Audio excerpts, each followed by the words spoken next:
What's up, everyone? Welcome to youtube.com, a website where you can watch people make videos for just about anything. Hey, I'm D-Hulky. This is Fantasy Overwatch Underground, and today I am continuing the series where we will be reviewing rookies entering OWL in 2021, whenever that season may actually happen. And today we are finally getting to Ultraviolet and Ojee, the backline just picked up by the Atlanta Reign, the highly sought after support duo. And this is a fun one. I'm really looking forward to reviewing these guys and watching Ultraviolet kick some teeth in and Ojee doing the same. Like I said, it's not every time I get this excited watching some players, but we're in for a nice ride here. So here we go. All right, maybe we'll watch him kick Provide's face in one more time. Now off we go. Most recently, in Season 3 of Contenders, Redbird Esports is up against Uprising Academy in the final. And as you saw at the start of this clip, Ultraviolet is around 50% ult charge. He quickly charges that Transcendence, taking out Simple and long-range Zen v Zen combat. Regularly seeing him throughout all of the maps I've watched, taking advantage of other Zenyatas, rarely getting picked by them himself, and getting a number of eliminations. When he needs to charge that ult, he can do so. He quickly throws the Discord onto QOQ, and the team burns him down, and bam, he's got Trance ready. By the way, this is in the final, tied 1-1, trying to hold the second point and get a one-map advantage. Clutch Transcendence, clutch 2 series of picks. We're not going to watch the whole thing over again, but in particular, we're going to pay some attention to the Diva dive from QOQ, who is definitely a competent Diva player. He dives the backline, has full HP, gets Discord, very likely Ultraviolet calling for support, and man, does he get burned down fast. Ultraviolet gets a ton of ult charge trances, blows up all the bombs from Itzal, and we are off to the races. He is helping his team capture the championship right here. Same series, earlier in the matchup while they were still down 1-0, he also has a Baptiste, very strong mechanics, and in this particular clip we see QOQ with the Flux. Ultraviolet drops the lamp and keeps his teammates alive, drops his window in a very timely fashion, helps his team pick off multiple targets with that window in the halt, and you see him in the kill feed killing Stellar, and it's kind of like, hey, where exactly did that one come from? We'll back up to it in a minute. It all happens off screen, behind the scenes, but really this is where we can attribute Ultraviolet's skill here. At the very end of the clip, I do enjoy, you think Sam is here getting some kills, but the bloodthirsty Ultraviolet doing Doa proud and helping eke out whatever damage he can get. We're going to go back to that Stellar pick really quickly here. So we've got Simple using Transcendence on the side of Uprising Academy.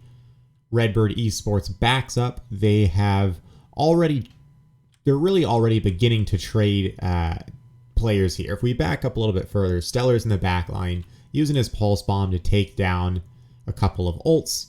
It's possible that Ultraviolet saved something with his lamp, but we don't quite see it. And as we roll through in slow motion, Stellar's in the backline. He's nowhere getting healed by Simple's Transcendence here. Ultraviolet's window, yeah, it's there supporting his team, but he takes down Stellar completely on his own. His entire team is facing forward. He takes down the Tracer 1v1. That is a team fight winning kind of play. Unfortunately, it's off camera, but we still can see the impact of it. One more quick clip here. You'll see Ultraviolet is on the Ana, and this is a kind of simple play. You'll see very shortly that he nades the opposing Fixa and Simple as they enter the side room here. I'm going to slow down right here because we're going to see him from above drop down the nade. And as he does so, it's a nice angle. The supports can't heal each other. You'll see just on what kind of razor's edge this fight is on. Watch the HP of Reiner and Iron. They're also purpled by Simple, and if Ultraviolet had not purpled Fixa and Simple, Reiner would have died sooner. Iron would have also probably gone down, and we would have no longer had both tanks on Uprising Academy going down. Already a very close team fight as is. Ultraviolet with a smart Bionade winning that point for Redbird. One more quick play with Ultraviolet on the Zenyatta once more. To me, just having his head on a swivel and having good vision. You'll hear me over and over again talk about vision. In this particular play, just smart orbs. He gets, I mean, it's not a lucky pick on Simple, but like I mentioned earlier, he is always the one picking the enemy Zen. Orbs always in the right place, landing the headshot. It's a nice play. It's not the coolest thing you've ever seen, but trust me, he does this over and over again. The reason why I pulled this clip is because he's up here, just kind of spamming. Who on his team is calling out Tracer? I don't know. It could be Lucamino helping him out, but he immediately turns around, lands a couple of orbs on the enemy Tracer, and Stellar has to run away. So nice heads up play from Ultraviolet. Good teamwork with Lucamino in the backline. He is the kind of guy you can trust. To take a very quick detour, you'll see a very old clip here of Second Wind and Team Envy playing. And Second Wind, this is a throwback. On his team, he's got Dalton, Shredlock, Rolf. On Team Envy, you've got Kevster and Onigod. You'll see Ojee over there too, Finzi. This is a long time ago. We checked the date on this. This is April 6th, 2020. Ultraviolet has been around a long time. Yeah, maybe he's a rookie in name, but he's another one of those seasoned veterans who is and has been Overwatch League ready for multiple years and finally has hit that age gate of 18 years of age. If we gradually move back in time, we see him on American Tornado Season 2 of 2021, and on the Zenyatta, he always has timely transcendences. We'll see here that King gets a pretty quick blizzard, and Ultraviolet is there to meet him with a quick transcendence. King probably not quite ready for it. Speedily a very fantastic Echo who's getting multiple kills, and this transcendence allows him to continue his carry while Aspire cleans up. So just one quick example of Ultraviolet having fast trance ready for some dangerous ults. I haven't shown one of his many sleep darts yet, have I? King here gets the monkey ult, and it is instantaneously negated by Ultraviolet, who is well positioned in the backline to defend himself from the anticipated dive from King. He quickly gets out of the way on the left side of the screen and continues hitting shots, healing his team, staying out of harm's way until King is out of his ult. Yeah, it's a nice sleep dart. Yeah, it's some nice heals. And on top of that, he is staying out of harm's way. I'm almost done, I promise. One more clip here. Ultraviolet getting a 2K. Later in this match, he also gets a 3K. It's very rare that you see American Tornado behind, but Ultraviolet has the ability to both play aggressively and get those picks, as well as, keeping his team alive, healing as needed as well. We'll quickly watch this one in slow-mo because it is a really impressive play. We've got Speedily going aggressive in the back line here, attacking Ice, and Aspire, as we know, is a fantastic player. He helps assist and get the final kill, and while that's happening, King is extending to ensure that he gets Speedily taken out, and he immediately pays from Ultraviolet, and as the play continues, Ultraviolet also gets Rack Attack. This is one very nice 2K. There's a 3K from him later off screen as well. That's not too worth showing. He is always lighting up the kill feed. One last comment on Ultraviolet that I almost forgot. Here we see, back to the old clip of Envy versus Second Wind, Ultraviolet used to play main support. If hyperflexing is such a thing at the support position, Ultraviolet would be that guy. We've seen him play just about everything, if not every single hero. He used to play the Lucio and Mercy quite a bit. He still plays the Brig, and of course the BAP, Ana, and Zenyatta, as mentioned before. So keep that in mind as we transition over to talk about Ojee. Ojee and Ultraviolet were the backline that made up the famous American Tornado team, and before disbanding, these guys were part of what made this team fantastic. From here, we have Reiner's point of view, playing some very nice Roadhog, but if you watch the kill feed in the side room, Ojee gets 2 kills, Ultraviolet gets another one, and just to making the point that these guys have a lot of synergy as a backline together. Their hero pools fit very nicely, and here we see Ojee on the Brig, Ultraviolet on the usual Zenyatta, tearing up dark mode in what would become a quick 4-0 sweep. My personal favorite play of Ojee that I've seen is also in the same dark mode match where, keep an eye on him. He's the Lucio right on the cart right now. And if we watch on full speed, he has, once again, vision. I love vision, anticipation, and just all-around creative Lucio play. If we watch that one in slow-mo, we see him catch this one from a mile away.